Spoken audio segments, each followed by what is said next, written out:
first of all, thank you for doing this. I love the idea of a book club in totality, and really coming in and finding industry books that will help an agent. And that was really the premise of my wanting to do this. I've said from the stage, this is a milestone birthday year for me. So I will be 60 in September. And when you start sort of heading those milestones, I think you think back on the people that have helped you to achieve whatever you've been able to achieve in life. And so, as I started thinking about it, you really start thinking about just all of us, right? Like, think about 10 years ago. Who was your closest five people, since that's the premise of the book? And are all five still in your life today? Probably not, because they probably served a different purpose for you. And so we always say that you're the culmination of the five people you spend the most time with. We've heard that professionally probably our entire lives. But what few people say is that those five people need to change at different intervals in your life. And they'll happen anyway. But if you actually sort of do it consciously, you take control of the narrative in your life. And so for me, it was really important to get it out of my head and put it on paper. And once I really got the analogy of climbing Mount Kilimanjaro, something that, it was funny. I just did the Inman podcast on the book with the new Inman CEO, Tom Bond. And he asked me, he says to me, "So did you climb Mount Kilimanjaro?" And I was like, "Are you crazy?" No. It was like, but you don't have to, because you get the analogy really, really easy. And the analogy is that those five people would take you to what I call base camp. And at base camp, it's really quite beautiful. If you think about base camp at Mount Kilimanjaro, there's a lot of tents that are there from all over the world. People are in community. It's a safe place. It's wonderful. You drink tea with people. You start getting to know new people, and it's nice. But if you actually want to continue the climb, that group of five that took you to base camp don't have the skill set to take you any further. And it's not their fault. And it's just the idea that it's a new skill set, somebody that's going to know, where's that windstorm coming from? Are you in danger of an avalanche? Should you even go out today? That is the group that takes you. It's another Sherpa. And when I got to the concept of the five Sherpas and defined them, then it actually became very, very clear for me in telling the story in a way that people can resonate with. And basically, what it's become is a holding up of a mirror. And Michelle, I don't know if it was the one where you were at with Collaborate, where there was somebody from the audience that actually said, "So you tell me I should divorce my husband?" I remember And that very clearly. Yeah. I was just sort of like, I never said that. So it was like, but it's interesting, because then you start holding up a mirror to someone, and you are forcing that person to ask difficult questions that perhaps they have avoided or not asked, or if there is this sense of being held back and not really knowing what it is. The analogy of, as you continue to climb, the five people that you're hooked onto on that same rope with your five in your ascent, if one person isn't moving or doesn't want to climb, you only have two choices, because if that person isn't climbing, they're not allowing you to either. You're attached to the same rope. You either have to unclip them or not climb. And so I'm not telling you what to do. I'm just making it really, really holding up the mirror of very difficult questions that you may need to ask yourself. And so that was the reason that I created this. It was a very long answer to your very opening question, but That's a great answer. What's the biggest challenge people have had unclipping? oh, that's so great. I think it becomes a personal um, a personal choice for everyone, right? But I think as you start thinking about this, it's always the idea that we're all the sum of however we were raised, right? And so our parents, our society, those that were our best friends around, and people get uncomfortable if you start climbing too much higher than them. They start saying things to you like, who do you think you are? Do you think you're better than I am? And it's sort of like nobody wants to be in that uncomfortable spot. And I think it was Jen that texted me, and she says, "God, I'm only on page 3, and one of your quotes really sort of froze, like had me freeze, right? And you don't have to set yourself on fire to keep other people warm." And it's something that hits home when you really think through that. And so it's the idea that sometimes you have to really reposition someone. I'm not, and sometimes when they say that to you, it could be a parent that says that to you. What are you thinking about in quitting your job to go and become an entrepreneur? Are you insane? Right? And so they say, don't do that. It's too risky, because they're looking at everything through their own lens, and they're actually trying to protect you. And they don't have the roadmap because they've never climbed that road. And so when you start thinking about your own ascension up the mountain, that's where the different Sherpas come in. And so we're not saying to go fire your mother. We're saying think about it in a different way. And I do the analogy of, if you were in a theater and your life were a theater, your 5 people in the front row are your 5. That's your rope team. Those are your 5 Sherpas. It could be that in the back of the orchestra, there's going to be people that you sit there that are not going to influence you as much. And that could very well be your parents and family members and things like that. In the balcony might be cousins and extended family that you see once or twice a year. And there might be people that don't get a seat at the theater at all.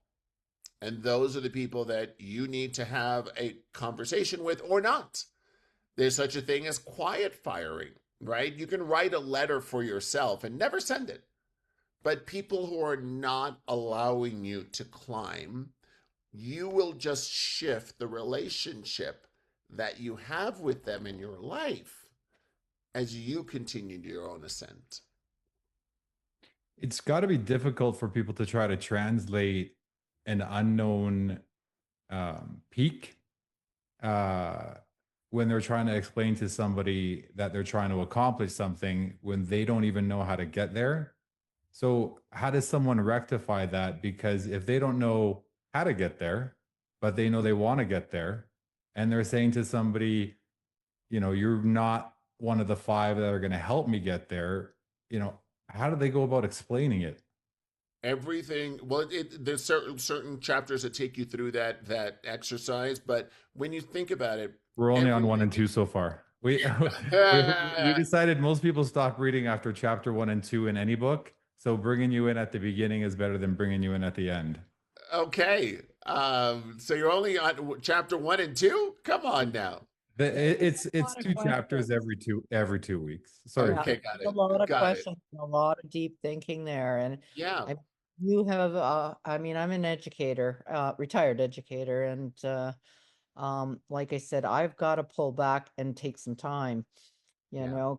Yeah. And as your example, not that I want to get into my personal stuff, but my mother, she said, "You're only going to get married anyways." Mm. That was, Mm.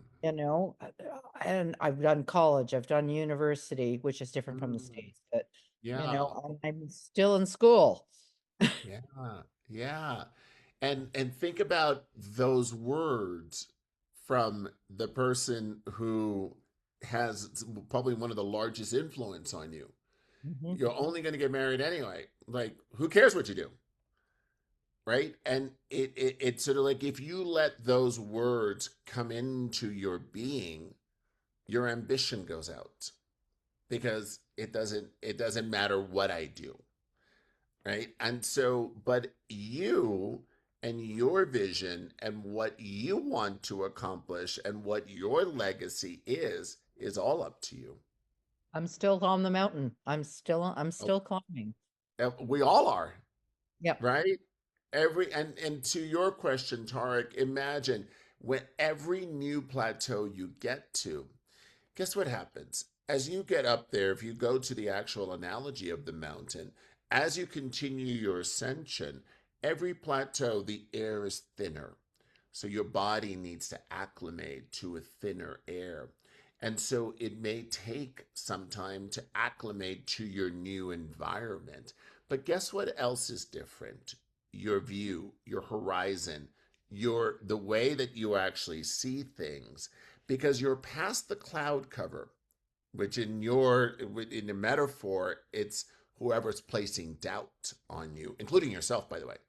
And so as you climb, you get past the cloud cover, and your new Sherpas take you to a new viewpoint.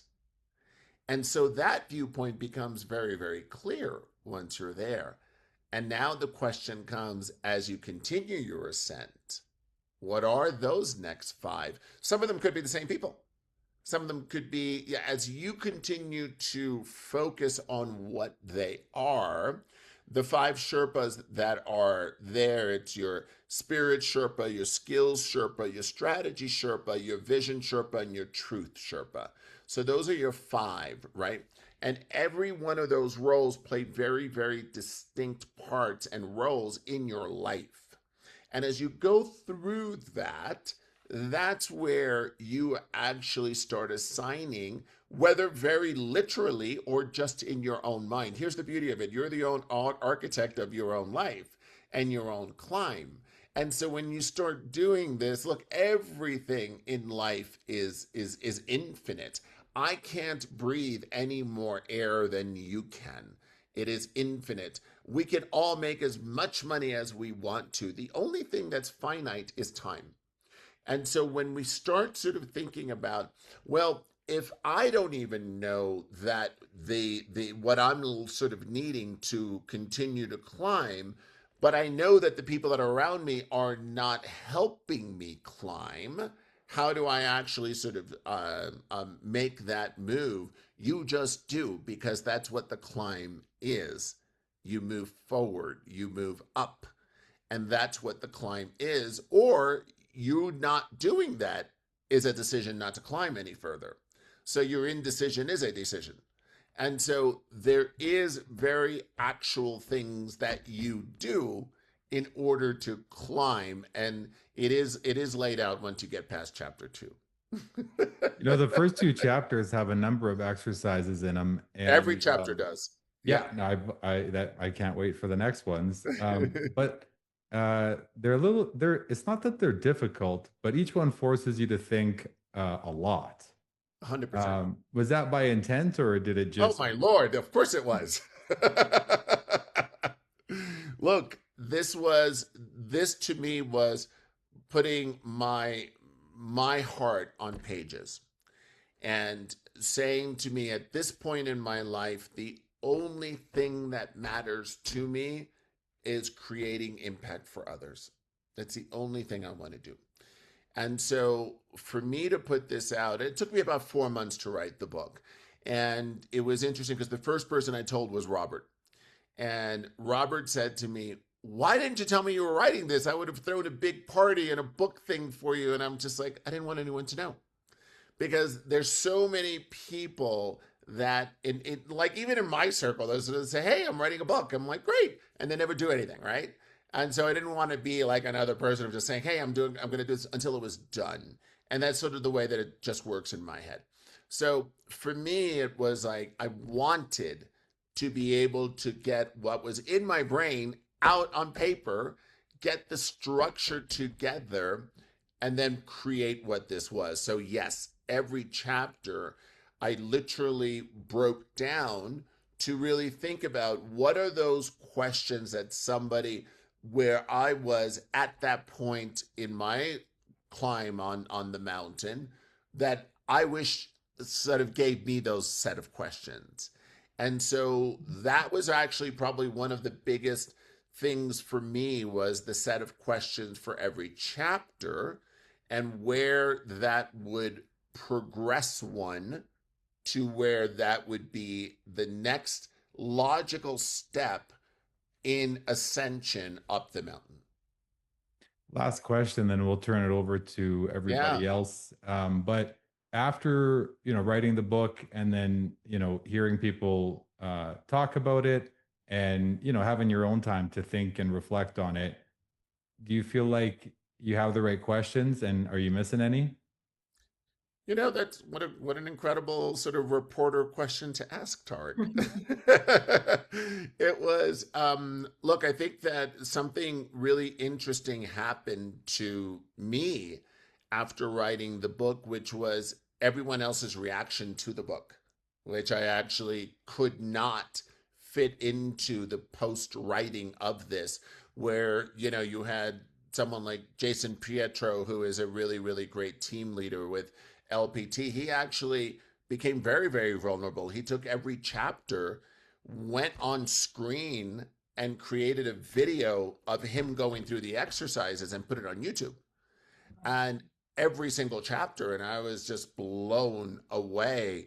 And I think he bought something like 60 books for his team, and like he runs team meetings based on the chapters. And I was like, whoa, that was, and he calls it not a book but a study guide for life. And I was just like, wow, okay.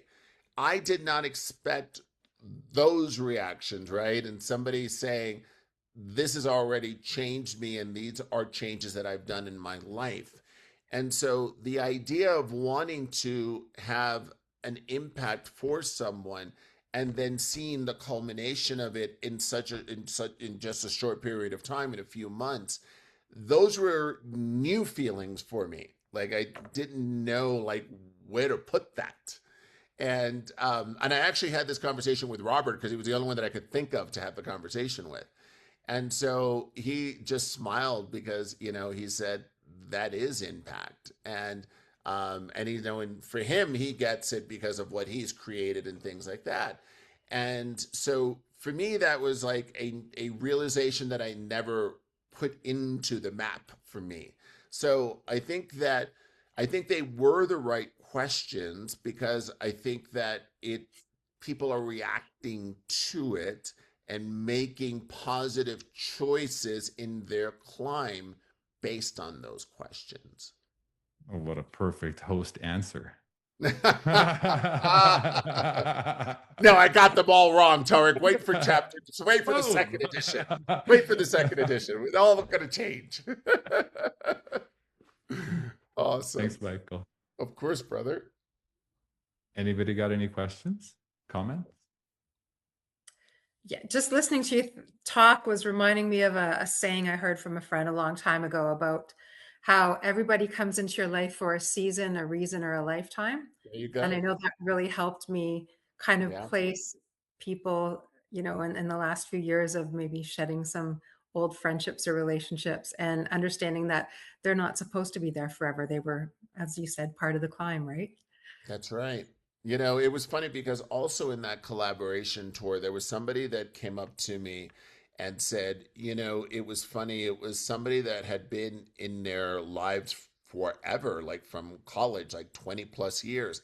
And they actually thought, well, wait a minute. We've always been giving to this person, but how is this a reciprocal relationship? And so they actually went back, and I forgot what the actual example was, but they actually withheld something, right? And didn't call the person back for a week. That person never called them back. Mhm. And then it's like they realized the whole relationship, and they were Mhm. just testing it, right? Because they always initiated the call to this particular person, and it had been going on for decades, and they never noticed. And so they said, we just did an experiment where we would not call this person for 2 weeks and see what happened. The person never called them, and they quietly fired this person. And it was something that needed to be done. And the space that it allowed them in their life was filled with something much more positive for them. I have to comment that your book brought a lot of awareness because I didn't understand my own personal thinking, because I've been doing this for decades now, and I've gravitated to people that can teach me and I can teach them. Yeah. And I didn't understand when you labeled it base camp friends. Yeah. Have those, and then Yeah. I have my inspirational friends that I want to grow with. Your And summit friends. Yeah. my summit friends, and Yeah. you summarized it so well, Thank but you. like I said, I did not have a comprehension until I read the first 2 chapters. Thank you for that. Thank you. And then, and I don't know if it's chapter 2 or 3 where it's then honoring your base camp friends. That's chapter 3 actually. So that's your next one.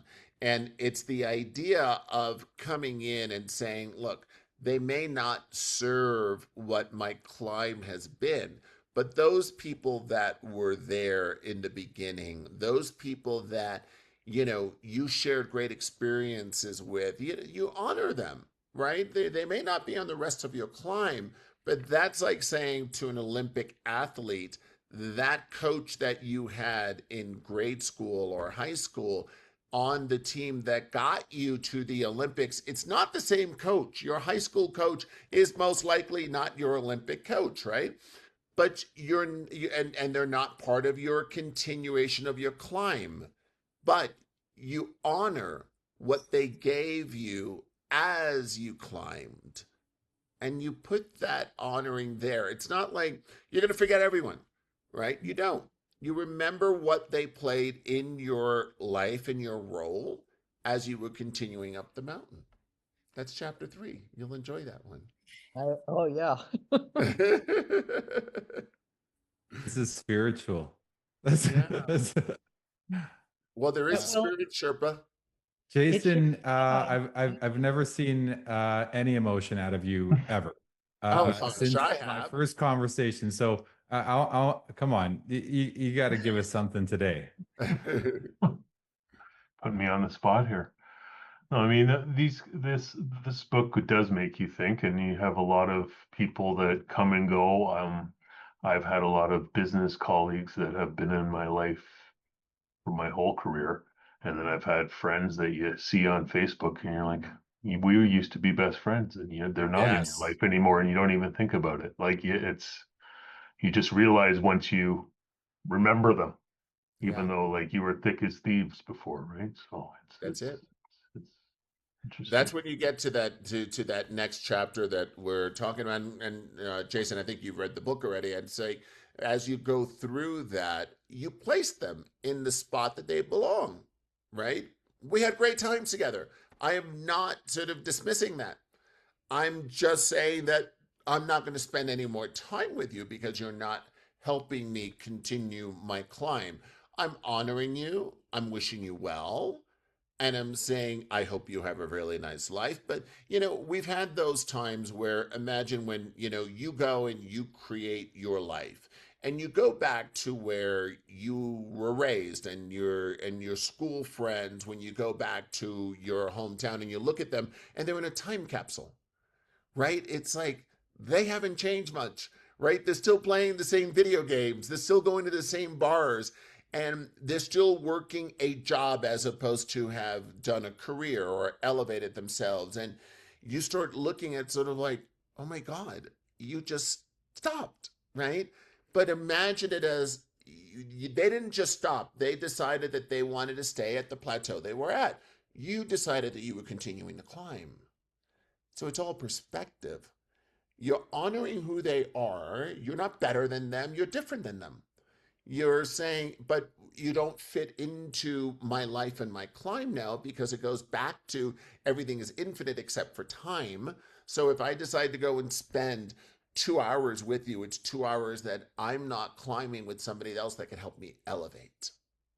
And that's what When you that is. talked about the lens Yeah. in I believe chapter 1 or 2, one of the obviously one of those 2 chapters, it reminded me of of a quote that I heard when I was 19 years old by my first sales trainer. And he said, I was telling him what I think, which Yeah. was unnecessary.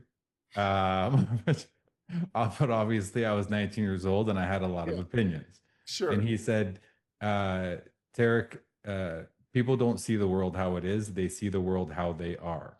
That's right. And when you understand that, then you'll understand how to listen. That's right. Yeah. And And it is it that. never left my brain. Yep. It is that example, right? We can go and go to the movies together, all of us right now, and we're going to be sitting in a theater with 200 other people. We're going to be watching a film for 2 hours, and we're going to walk out of that movie theater and we're going to have 206 different opinions of the 2 hours of celluloid that was put together by an editor. And we're thinking to ourselves, how is that even possible? We just saw the same thing. How is it possible that we all have different opinions on it? And it's because we only see everything through our own lens. And that is how our whole life is, right?